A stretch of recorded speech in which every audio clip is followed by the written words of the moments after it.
Shalom, Haverim, sejam bem-vindos a mais um vídeo comentando a Parashá da semana. Hoje com a Parashá Terumá. Na Parashá Itró eu comentei com vocês como que em alguns casos a Torá não segue uma ordem cronológica quando descreve os eventos que ocorreram, que às vezes ela desloca as histórias de seu contexto original para ensinar alguma coisa muito importante. E é exatamente isso o que acontece com o conjunto das três últimas parashiot, as porções de Itró, Mishpatim e Terumá que nós estamos lendo essa semana.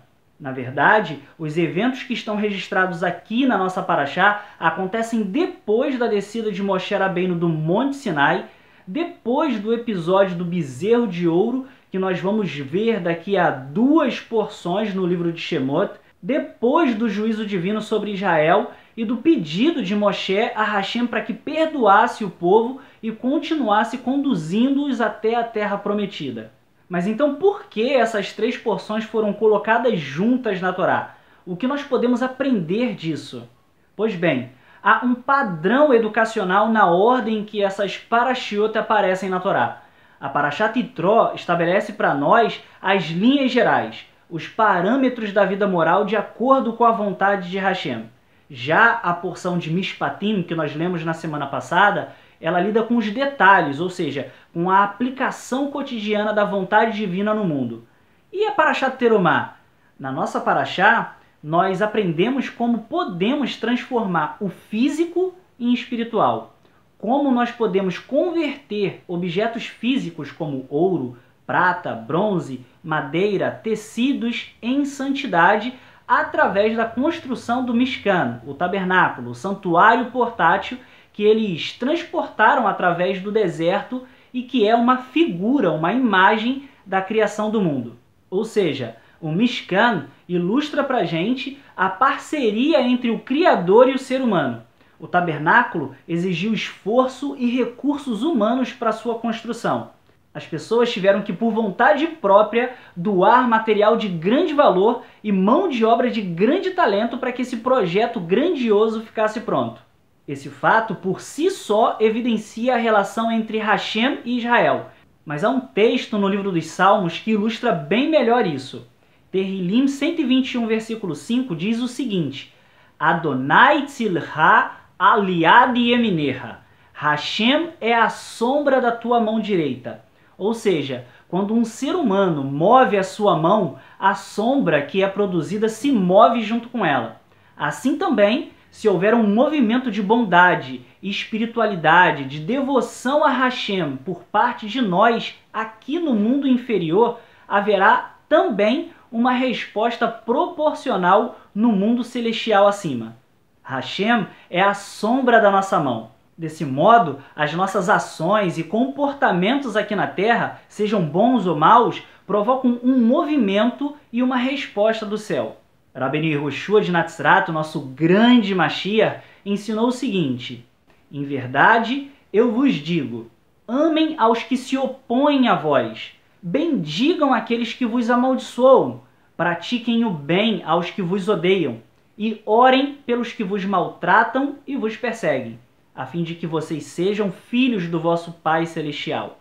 Porque Ele faz com que o seu sol se levante sobre pessoas más e boas igualmente, e que a chuva desça sobre justos e injustos. Portanto, sejam perfeitos como é perfeito o vosso Pai Celestial. Ou seja, é parte do objetivo dos seres humanos imitar o seu Criador em atitude, em valores e comportamentos.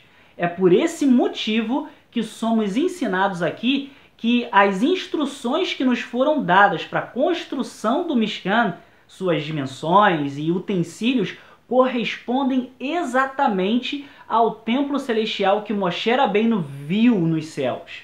O Mishkan, ou o tabernáculo, permanece como o símbolo dessa relação que existe entre o céu e a humanidade, que é a base do judaísmo e da vida judaica.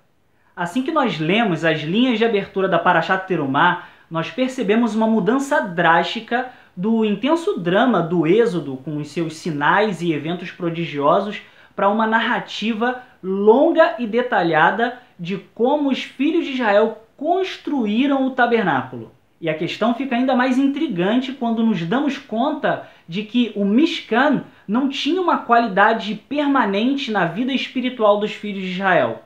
Ele foi projetado especificamente para ser transportado durante sua jornada através do deserto.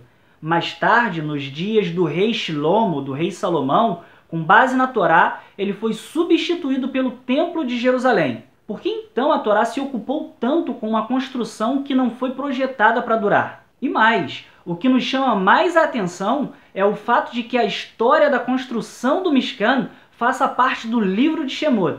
O livro de Shemot fala sobre o nascimento de uma nação, ou seja, o Egito, a escravidão, o faraó, as pragas, o êxodo, a viagem através do mar e a aliança no Monte Sinai.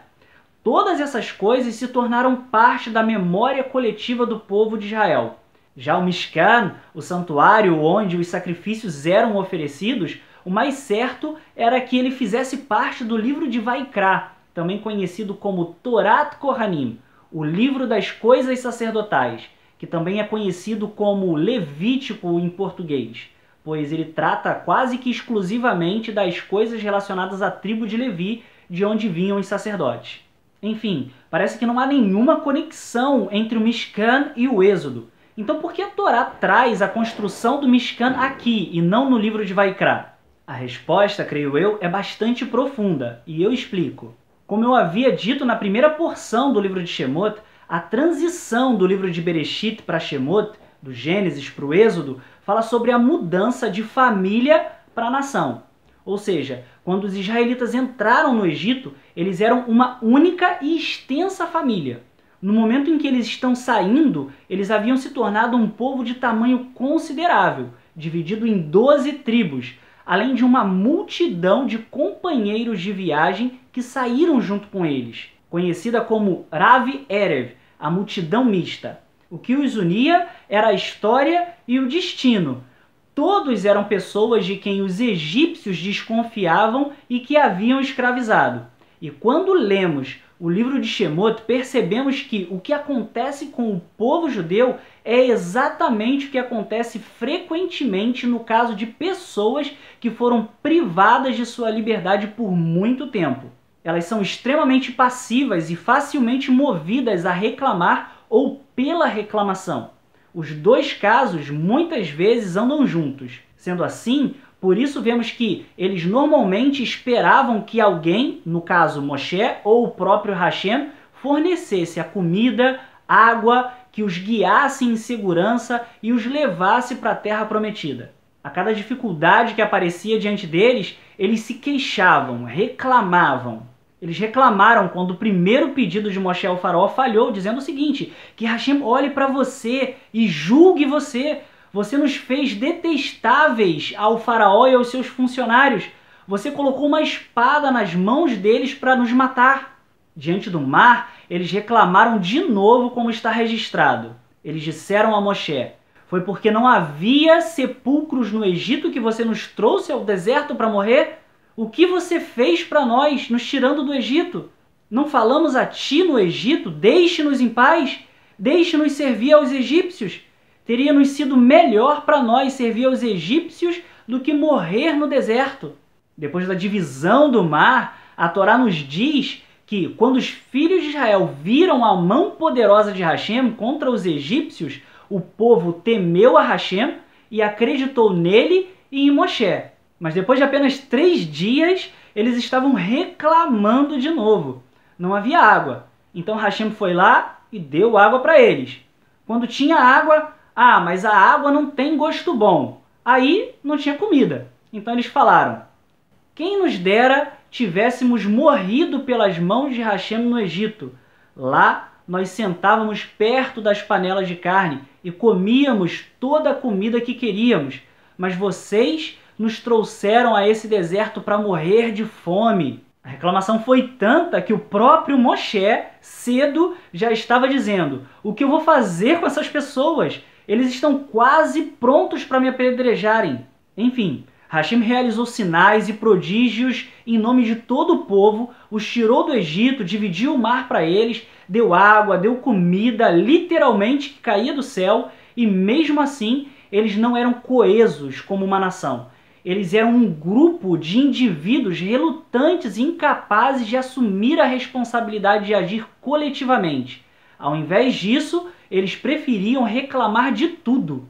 Então, Hashem fez o maior ato da história. Ele aparece em uma revelação no Monte Sinai, a única vez da história em que Hashem apareceu a todo o povo judeu e as pessoas tremem. Nunca houve nada como isso antes. E quanto tempo dura essa última experiência? Cerca de 40 dias.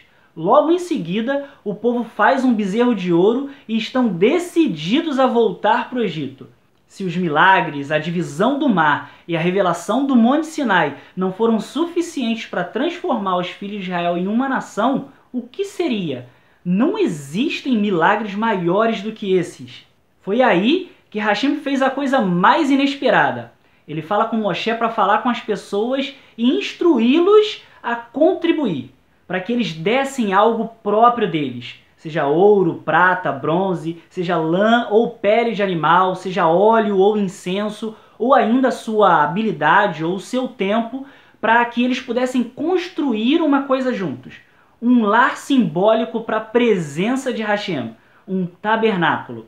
Ele não precisa ser grande ou majestoso e nem permanente. A finalidade era levá-los a fazer alguma coisa juntos, para que eles se tornassem construtores, levá-los a doar. E Moshe faz exatamente o que Hashem pediu. E as pessoas respondem a isso. Eles responderam tão generosamente que Moshe diz para eles: olha, vocês estão trazendo mais do que o suficiente para fazer a obra que Hashem ordenou que fosse feita. E Moshe tem que pedir para que eles parassem de trazer as suas doações. Durante todo o tempo em que o tabernáculo estava sendo construído, não houve reclamações, não houve rebeliões, nenhuma discórdia foi mencionada. O que todos os sinais e maravilhas não conseguiram fazer, a construção do tabernáculo conseguiu fazer. O Mishkan transformou as pessoas. Ele os transformou em um grupo coeso, em uma nação. O tabernáculo deu a eles um sentido de responsabilidade e de identidade. Olhando por esse ponto de vista, a história do Mishkan era o elemento essencial para o nascimento de uma nação. Por isso, não deve ser surpresa que ele pertença ao livro de Shemot e não ao livro de Vaikra. O tabernáculo não durou para sempre, mas a lição que foi ensinada através dele sim. Não é o que Hashem faz por nós que nos transforma, e sim o que nós fazemos para ele. Uma sociedade livre é melhor simbolizada pelo tabernáculo. É a casa que nós construímos juntos. Foi apenas por nos tornarmos construtores que nos transformamos de indivíduos a cidadãos. Nós ganhamos a nossa liberdade por aquilo que damos. Ela não pode ser dada a nós como um presente imerecido. As condições para a liberdade, sim, mas a liberdade em si, não. É o que nós fazemos com o que recebemos de Hashem e não o que foi feito por nós que nos torna de fato livres. Essa é uma lição tão verdadeira hoje como foi naquele tempo. Shabbat Shalom.